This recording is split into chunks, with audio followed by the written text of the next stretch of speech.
A century of war, two kingdoms in conflict, and the military minds that reshaped the fate of Europe. In the 100 Years' War, every battle was a wager of life and death, where strategy, courage, and brutality determined who remained standing. Today, 20 legendary commanders return, vivid and formidable through masterful restoration. Watch until the end, for behind every victory lies a story worth reflecting on. And don't forget to share your thoughts below. Now sit back, relax, and enjoy the video.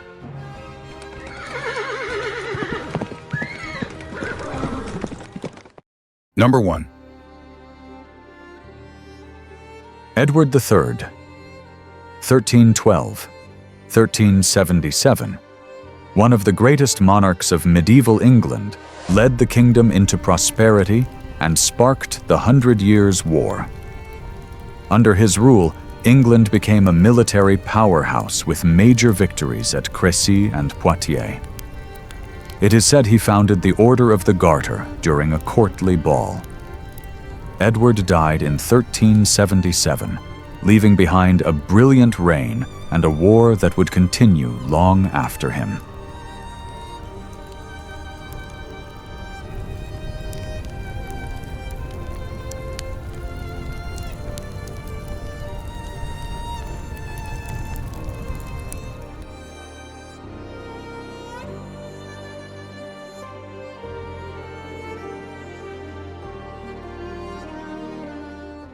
Number 2. Henry V, 1386–1422. England's outstanding king during the 100 Years' War, was renowned for bold command and his gift for inspiring soldiers. The victory at Agincourt secured English advantage over France and brought him closer to uniting the two kingdoms. People say he possessed remarkable charisma when speaking to his troops. Henry died in 1422, leaving behind a military legend immortalized by Shakespeare in the play that bears his name.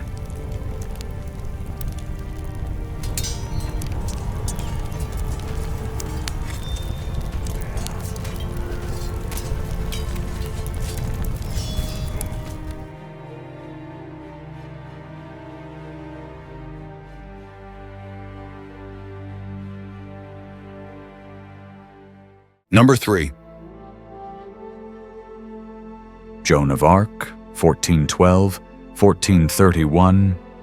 The peasant girl who became France's symbol in the 100 Years' War believed she was divinely guided to save her country. With extraordinary courage, she led forces to break the siege of Orléans, shifting the war's momentum and clearing the path for Charles VII's coronation. Her resolve sparked national resistance.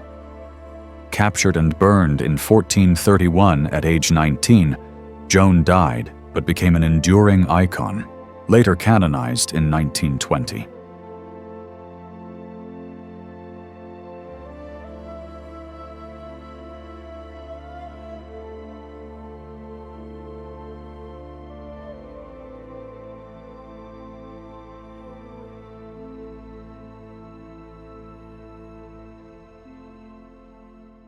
Number 4. Charles VII, 1403–1461. The king who revived France during the darkest stage of the 100 Years' War was once dismissed as a king without a crown. His fate shifted when Joan of Arc lifted the siege of Orléans and led him to his coronation at Reims in 1429. Though criticized for failing to save her, Charles rebuilt the army and finances, reclaiming much of France. He died in 1461, leaving a unified and recovering kingdom.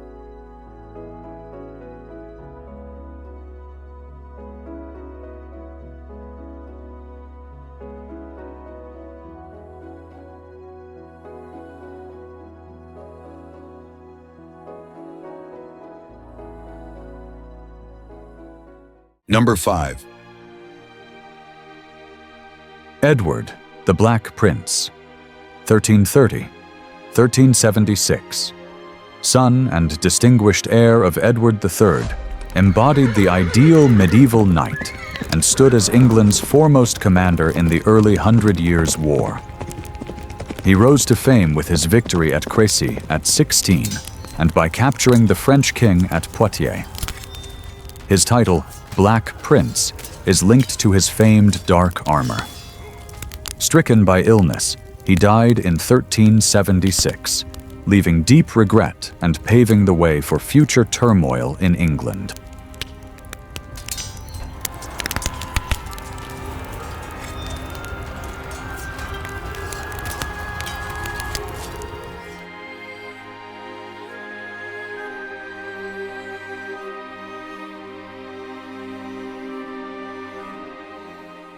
Number 6.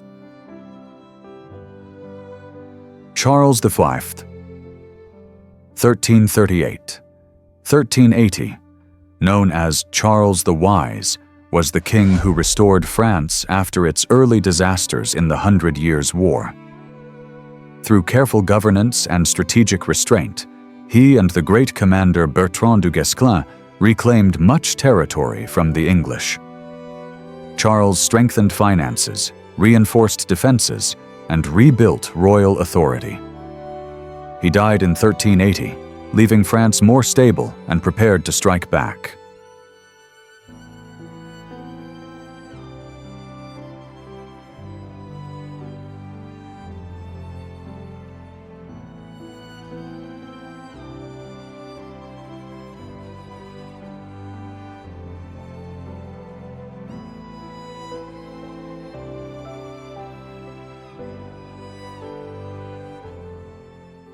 Number 7.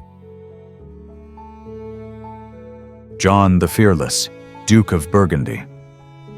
1371, 1419, was an ambitious figure during the turbulent phase of the Hundred Years' War. Determined and shrewd, he controlled Paris and opposed the Armagnac faction, deepening France's internal divisions. His order to assassinate Louis d'Orléans ignited civil war, and in pursuit of his goals, he did not hesitate to ally with the English. While seeking influence with the Dauphin, John was assassinated on the bridge of Montereau in 1419.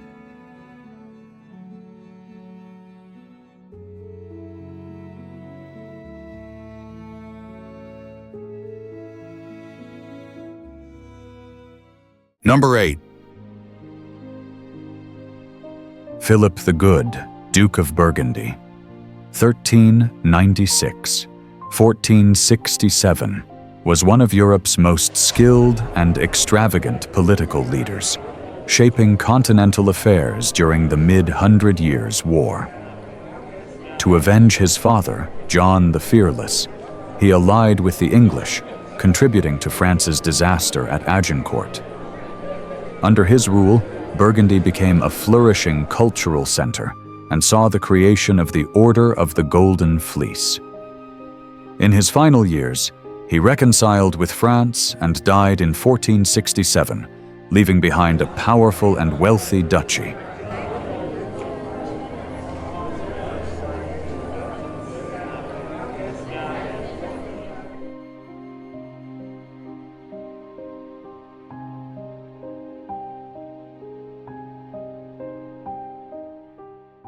Number 9. John II, 1319. 1364, the French king known as John the Good was admired for personal bravery, yet marked by military failure. Captured by the Black Prince at Poitiers in 1356, he left France in turmoil. After an expensive ransom treaty, he returned home, but left his son as a hostage. When the prince escaped, John voluntarily returned to London, where he died, remembered both as a symbol of chivalric honor and as a ruler whose governance proved weak.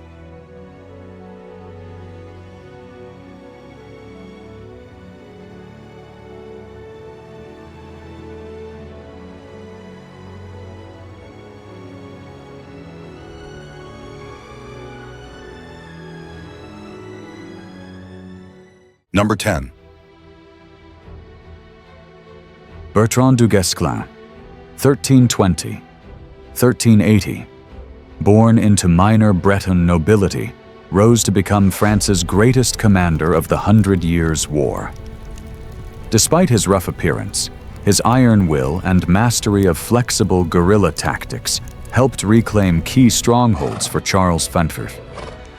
Captured and ransomed multiple times, he always returned to battle. Du Guesclin died in 1380 and was buried at Saint-Denis, honored as an enduring symbol of loyalty and steadfast military virtue.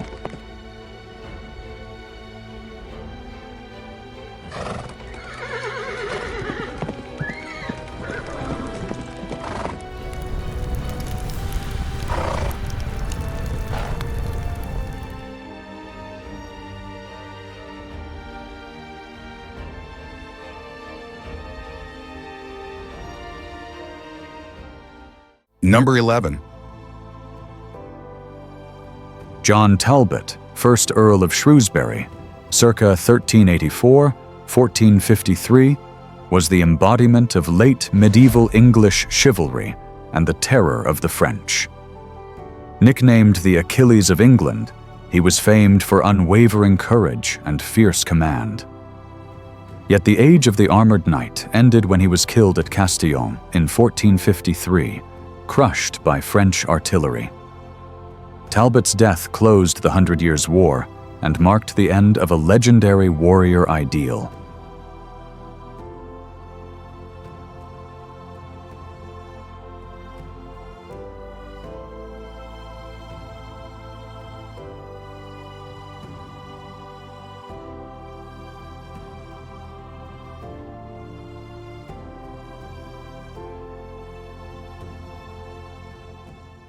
Number 12. Louis XI, Duke of Orléans, 1372–1407, brother of King Charles VI, was a powerful figure during France's exhaustion in the 100 Years' War. As the king descended into madness, the Duke of Orléans struggled for control of the regency against the Duke of Burgundy, John the Fearless, deepening national division. In 1407, he was murdered in Paris by assassins hired by John, an event that ignited the Armagnac-Burgundian Civil War and severely weakened France against England.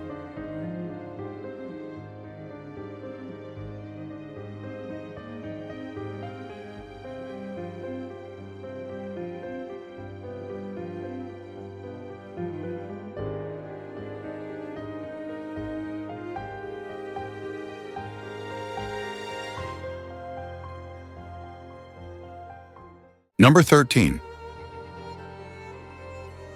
Jean Bureau, 1390–1463, originally a lawyer, became France's master of artillery and the architect of its final victory in the 100 Years' War.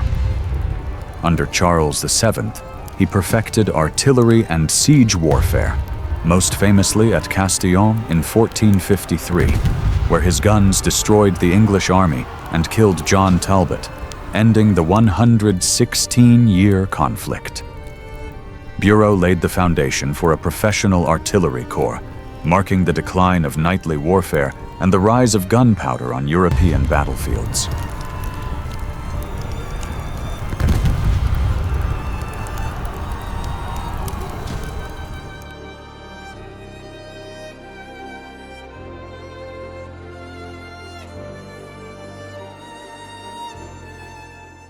Number 14.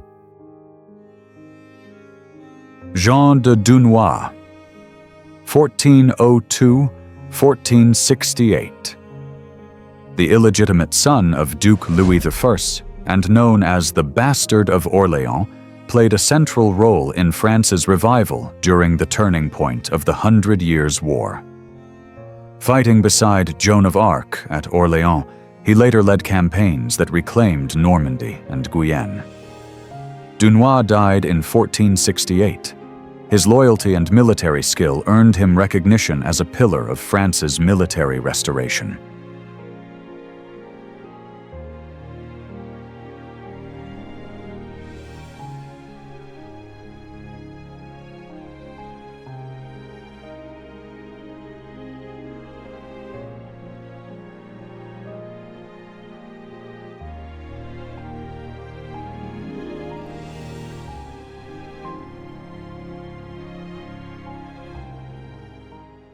Number 15. Arthur III, Duke of Brittany, 1393-1458, was captured by the English at Agincourt and held for 14 years before returning to the battlefield. He fought alongside Joan of Arc and later became Constable of France under Charles VII, playing a major role in the final victories of the 100 Years' War.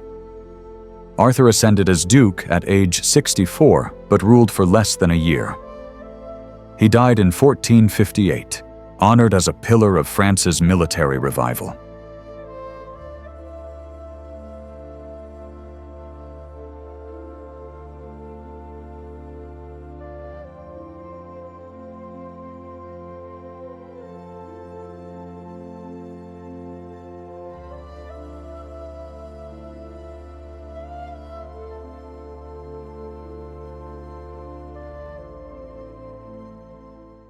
Number 16.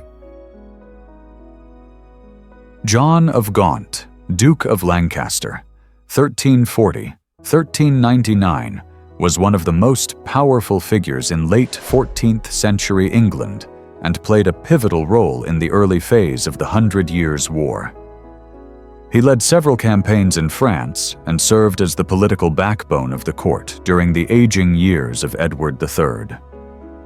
Though not a brilliant military commander, he laid the groundwork for the rise of the House of Lancaster through his son, Henry IV.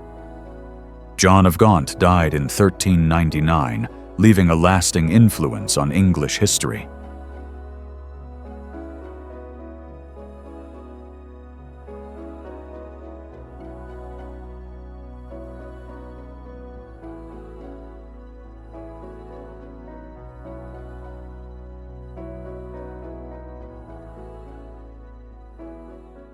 Number 17.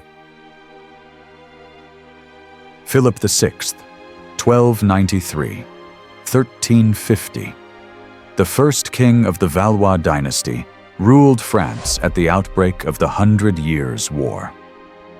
His refusal to recognize Edward III's claim to the French throne triggered the long conflict. Despite efforts to strengthen royal authority, he suffered a devastating defeat at Crécy in 1346, greatly weakening France. Philip VI died in 1350, leaving a kingdom engulfed in war and instability.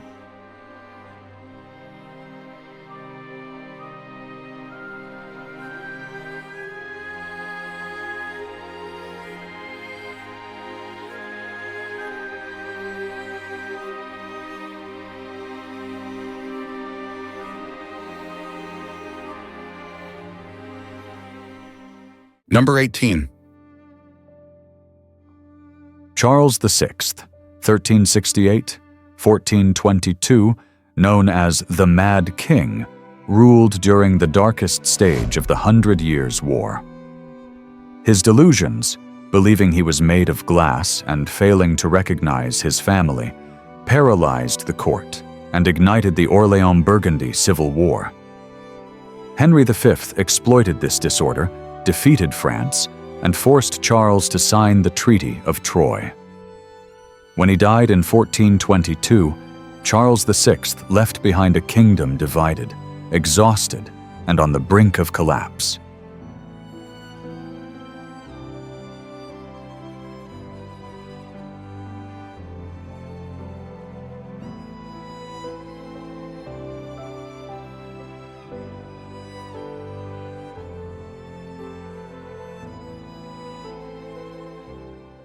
Number 19.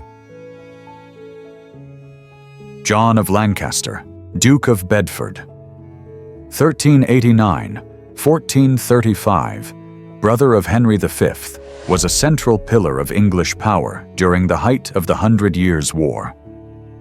As regent of France for Henry VI, he strengthened English control and secured a resounding victory at Verneuil in 1424. Although Joan of Arc shifted the momentum, Bedford continued to resist steadfastly. He died in 1435 at Rouen, leaving behind a conflict that was steadily turning in France's favor.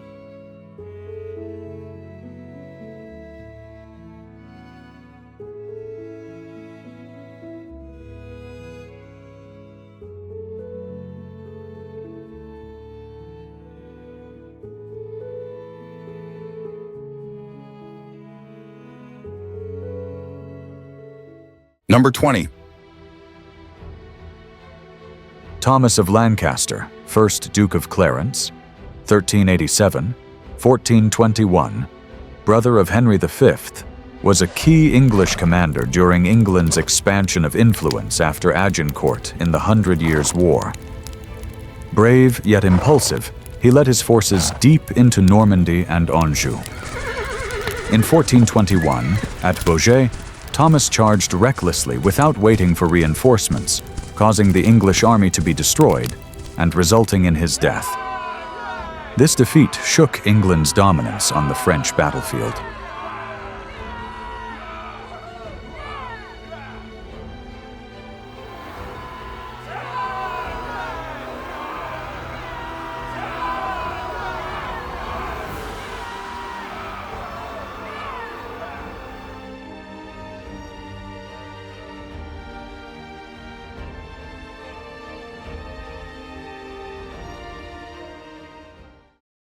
Thank you for watching. If you enjoyed this video, don't hesitate to share it with your friends and hit subscribe so you won't miss our next exciting content.